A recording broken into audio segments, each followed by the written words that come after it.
This is the Simple Passive Cash Flow podcast, but we have taken it over and releasing my latest book that was released a couple years ago, The Journey to Simple Passive Cash Flow. This chapter is chapter 4, Why Syndications Over BRRRR or Turnkey Rentals. We're really going to be diving into, syndications are really for accredited investors and why accredited investors leave the landlord world behind. I'm going to be really diving into some of my personal lessons learned. I started with a bunch of rental properties in Seattle locally, then realized that you move out of state for better numbers in more emerging markets. Built up 11 turnkey rentals back in 2015, but eventually sold all those for my portfolio of private equity syndication deals today. And that's really where I think is the place to be as an accredited investor, especially if you're working a full-time, high-paid day job. If you guys want to get access to the links to buy the book for about 99 cents on the Kindle version or the $5 for the physical version, that will really help generate sales and really help me on my next release. If you guys want to write a review, take a screenshot, send it to team at simplepassivecashflow.com. We'll hook you up with a free e-product there. The next book will really be surrounding how exactly do you climb this glass elevator and skip these steps a lot quicker. What the chapter is about today, jumping over the whole landlord level and just going over that. A lot of investors that we work with these days have never owned rental properties and just are already accredited investors because they make over $250,000 a year, or maybe they've inherited properties from their parents who did it all the wrong way in the past and really want to jumpstart and take it into this world of accredited investors and beyond.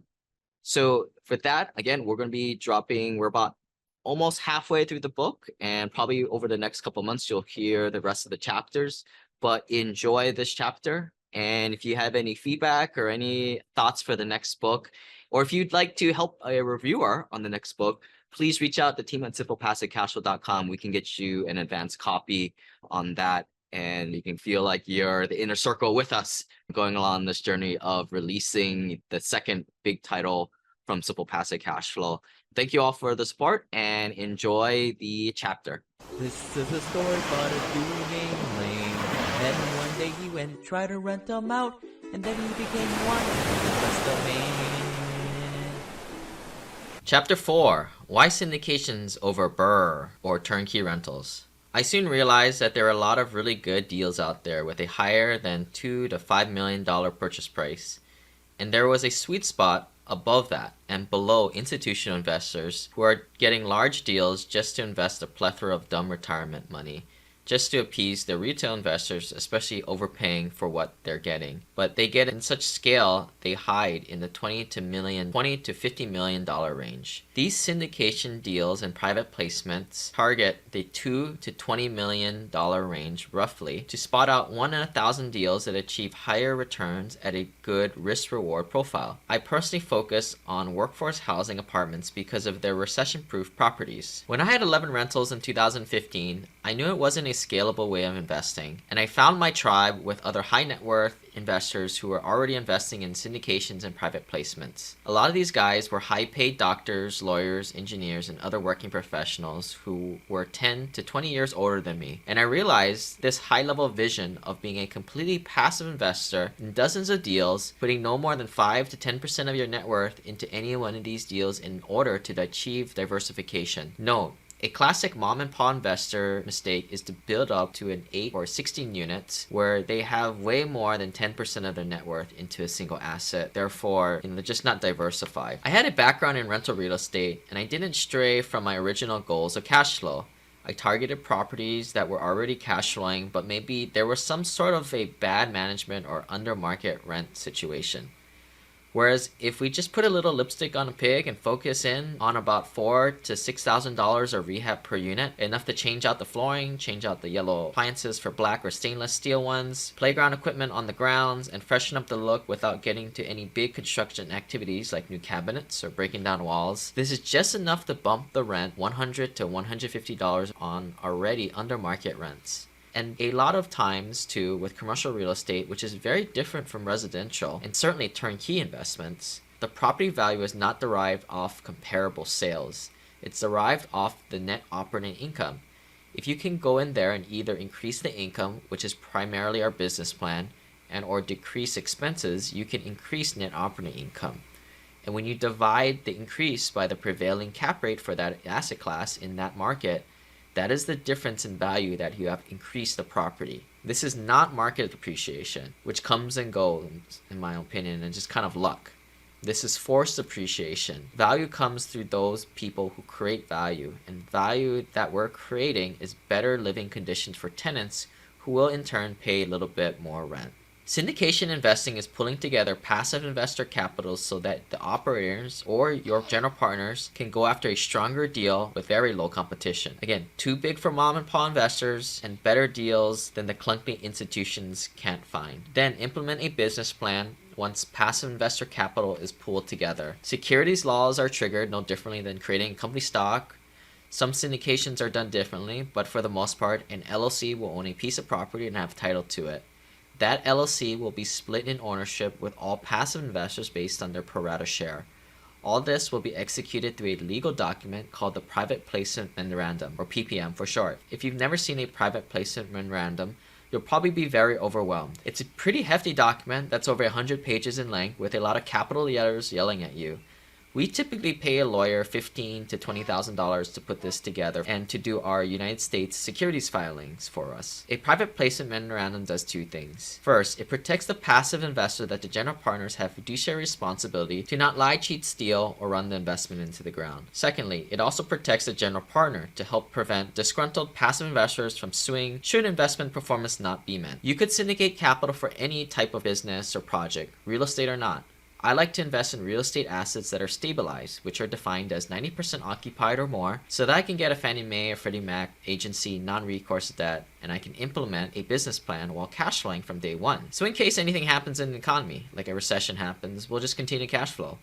But if things go well, and even if things go bad, we can still implement the business plan of rehabbing units and vacancies naturally arise because we raise the capital to do all the renovations up front and because we're property capitalized. And that forced appreciation allows us to possibly even refinance in the interim to strip out equity as tax-free distributions or hold the cash in reserves. In 2015, I was transitioning to investing in multifamily syndication apartments when I realized that I didn't know too much about the space. It was very different than owning your own rental properties. I knew this was the direction I needed to head, but it really took me 18 months to really start to put in my first $50,000 on a private placement deal and sign this overwhelmingly large PPM. I paid to be in a group where it got me around other syndication passive investors, and through paid networking events and building relationships with these people, I often had to get flights and travel out of state to get there. About 18 months went by until I had developed a great network of other pure passive investors that I could rely on for good referrals and information. An internal breaking point came when I had dozens and dozens of people I could rely on, but there were maybe only a few people who were in 20-something plus deals.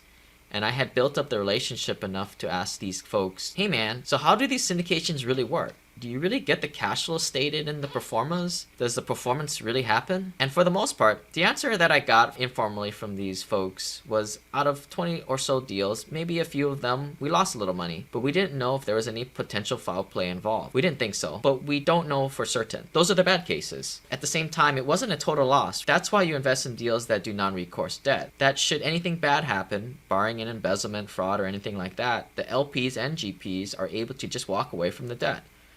So they also said, with those few bad ones, maybe we also had a few really good ones that doubled our money in 3 years. The majority of deals were right there, where we thought they would be. There should be 100 to 80% return in 5 years with little to no effort on their part, rather than signing the paperwork in the beginning. The beautiful thing is redeploying your now doubled funds into more projects and building up a bigger passive activity loss stockpile in the process. I made the realization that there's nothing in life that is risk-free, but if I, at the age of 30 and just shy of $1 million net worth, could just diversify myself enough, maybe I don't double my money every 5 years. But if I could grow my money at a 15% IRR, I would be on the road to financial freedom, and I would would be able to quit my engineering job. So that was when I consciously made the decision that this type of investing was for me. I didn't know anything about the tax benefits back then. I was just going about the highest and best returns for my money that had the best risk-adjusted profile, or Sharpe ratio, which is just a sort of measurement of risk versus reward. I just realized I needed to get into a few syndication deals because that was going to help me develop my network even further to find out additional opportunities. As the years go by, you start to realize that these syndication deals are a superior way to invest. They're stronger deals. There is much stronger force appreciation, especially like a house flip, but these additional benefits. First of all, income derived off the investment as opposed to house flips or private money lending is passive income, not ordinary income. 2. The LP, if you're going into a stabilized asset, you're getting cash flow in the beginning. Normally, the cash flow is a smaller part of your returns, where the majority of returns come from force appreciation.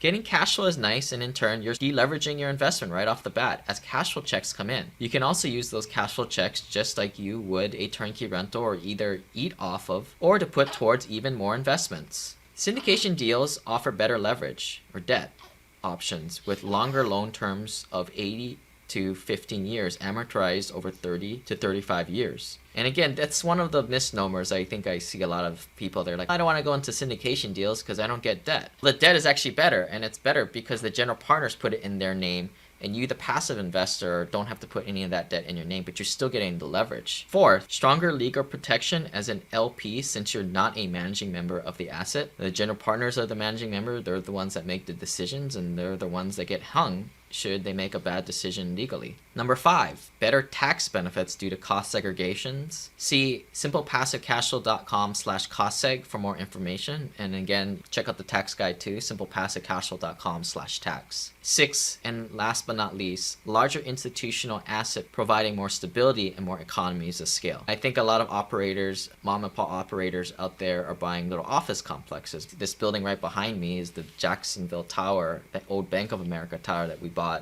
That's just a big, larger institutional asset. A lot of these 200 to 300 unit properties, our net operating income is in the 6 figures per month. Whereas if you own maybe a 4 unit or 20 unit, it moves so slowly, and it's just not as robust as these larger assets. I think only downside in this type of investing is potentially investing with a shyster. How do you mitigate the risk responsibly? My solution, once again, was to build my network and to invest with those people who have good investments and people you trust within your inner circle with whom you have invested in the past. By going through all these mastermind groups, I learned a lot of things, including many things that LP investors aren't able to do, which is to underwrite the deals themselves by taking the profit and loss statements and rent rolls and putting it into a proprietary model. This allowed me to essentially decode the code. I could take the data and figure out if the deal was legit or not. When people ask me, how do you decide what deals to go into? My general party line is, well, 50% of it is vetting the people, which is made possible by making connections with other pure passive accredited investors. Some people mistakenly invest off blind social proof, but what also happens sometimes is when operators get a large following, they start to get a little loose on the underwriting. And also the investor splits start to go down and fees go up. This is what I call operator creep. So how do you not get fooled by this? The key is working with a good operator or doing the numbers yourself. But again, like I said, this is not within the scope of most passive investor skill sets to be an underwriting specialist. I would say 90 to 95% of LPs don't know how to underwrite the numbers themselves. First of all, in even the shiniest of pitch decks and webinars, there's nothing in there that tells you the raw data in the first place. It doesn't give you the code to even put into the decoder or model. My personal process to first underwrite the deal and other half of my vetting process is just to spot check these key deal assumptions that ultimately derive the projected return calculations. By determining what kind of assumptions the operator is using, I can see how good the deal is and where the operator is at in terms of the aggressive to conservative spectrum. If an operator, for example, is assuming rents are going to rise 3% every year, or they are using aggressive reversion cap rates that are lower to say 5.5% as opposed to 6%, I will likely not want to partake in that deal, and all deals provided from that operator in the future. Most LPs go around the horn and interview operators, which are ultimately the investor relations salespeople or the marketing staff that got hired from college just the other week, who are trained in telling LPs exactly what they want to hear. And even worse, just find those operators who are better at internet marketing tricks than a track record at operating successful real estate projects. I think it's a waste of time to make these rounds in this such way. If it were me, I would determine what level of conservativeness the operator runs their numbers on a deal, then go and talk to those who pass the test. I think this is why people like to invest alongside me. Other than our shining personality, that is partially a joke. They do get access to the principal, which is me, the general partner, but more importantly is our level of transparency. I want investors to understand how we run our numbers and therefore understand the margin for the unknown and unknowable that will unfold once a project is underway. Some operators go into a deal where they have to sharpen the underwriting pencil and the airplane only has half a tank of gas at takeoff. I want investors to understand how much gas we have and for them to make the best investment decision, because once this plane takes off, there's no getting off. We're all together for the ride. A lot of these details on the numbers are outlined in my passive investor syndication e-course for LPs. You're not going to be an underwriting specialist, but these are the things that are important to understand as an LP to at least not go into a sucker deal as I did. And once you get yourself up to an intermediate advanced level through the first few modules, I have a secret syndication video series with the help of my family office clients that you should watch. We develop 8 sessions where my students go back and forth on different syndication nuances out there. It took me quite a long time to start to write my first check, but education is important and it will totally allow you to become a better passive investor. For a free guide, check out simplepassivecashflow.com/syndication.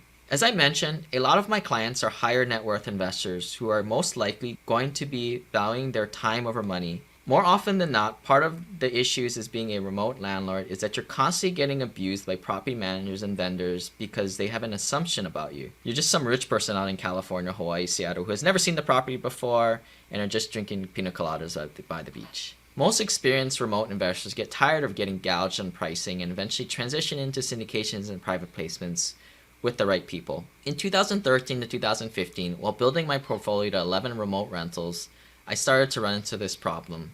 And what really bothered me was that I didn't really have any recourse to prevent this. As an engineer in the construction industry, I knew how much things cost. I know how much a couple of dudes' time is worth per their hourly rate. And when I saw a plumbing repair come up to $900, I really didn't get a good explanation from my property manager or plumber. I knew what was up. Something can be said for having a relationship with a property manager. Some remote investors kid themselves thinking that they go to visit their property manager in Kansas City or Alabama, Indianapolis, take them out for lunch and they feel like they're best buds for life. No, it doesn't work like that. But what I didn't really like about this whole single point of failure and constantly getting gouged as an out-of-state investor, not to mention direct ownership and management of a rental not being scalable. We're mostly passive buy and hold investors here. I think house hacking is for kids. Who wants to live next to their tenant? Cool. If you're some bro or young lady in their 20s, I think that's awesome. That's what I did back in the day. And that's what I essentially did in my 20s. I worked on the road on the company's dime and pocketed a lot of money. I moved hotel to hotel every week so that I could save $50,000 to $100,000 out of my paycheck every year to plow into buying more rentals. And that's what really helped me accelerate my growth to where I'm at today. But for a lot of people in their 40s, 50s, and especially those who are married or have a significant other or have kids, I think it's a younger man's thing. There are a lot of tactics like this buy, rent, rehab, rent, repeat idea, or BRRRR for short, which I think is another tactic that should only be employed by the lower net worth guys, certainly under a quarter to $500,000 net worth.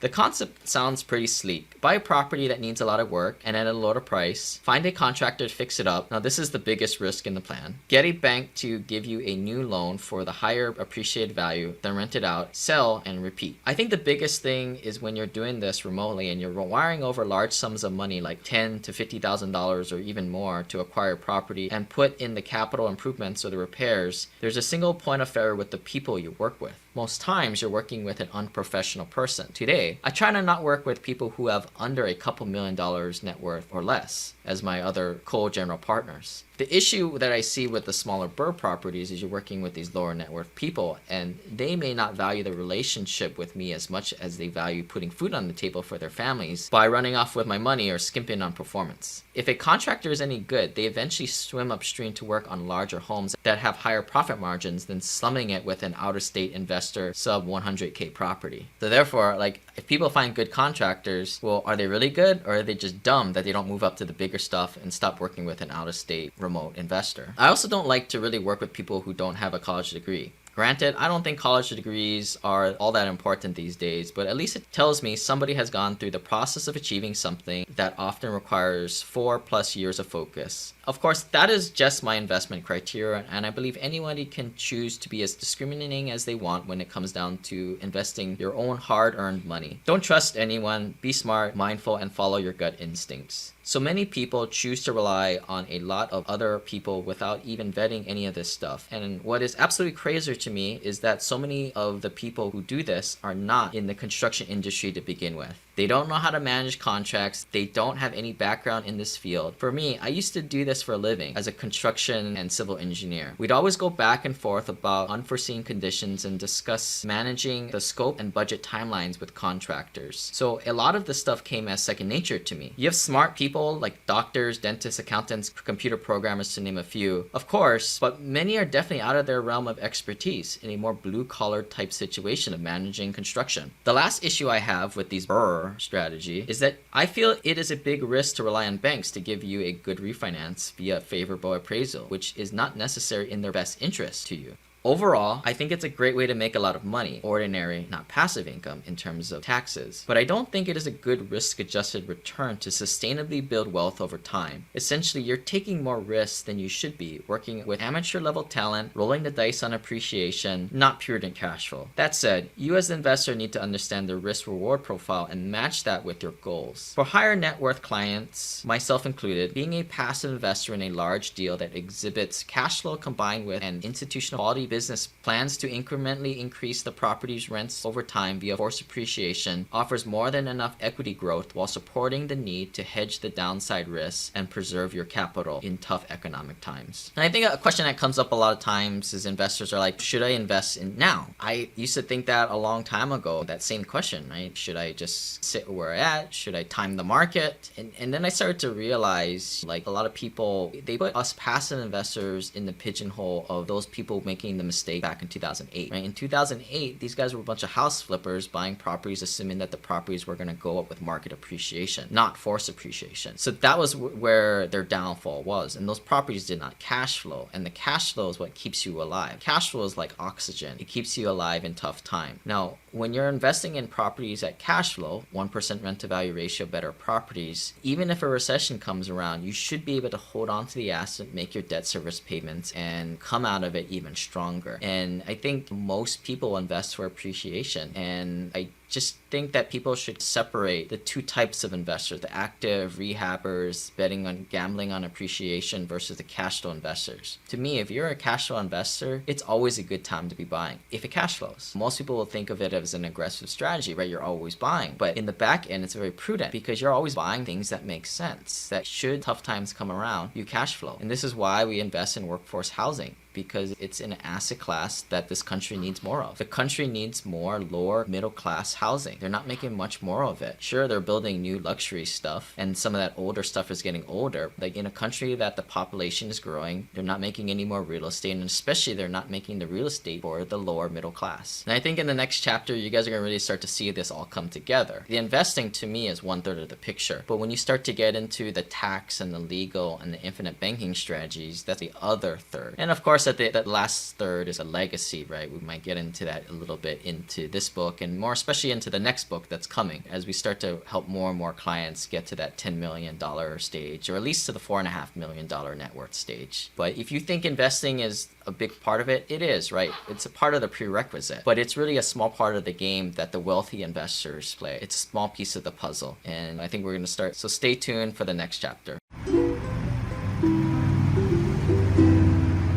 This website offers very general information concerning real estate for investment purposes. Every investor's situation is unique. Always seek the services of licensed third-party appraisers and inspectors to verify the value and condition of any property you intend to purchase. Use the services of professional title and escrow companies and licensed tax, investment, and or legal advisor before relying on any information contained herein. Information is not guaranteed, as in every investment there is risk. The content found here is just my opinion, and things change, and I reserve the right to change my mind. Above all else, do your own analysis and think for yourself, because in the end, you are the only person who is going to look out for your best interests.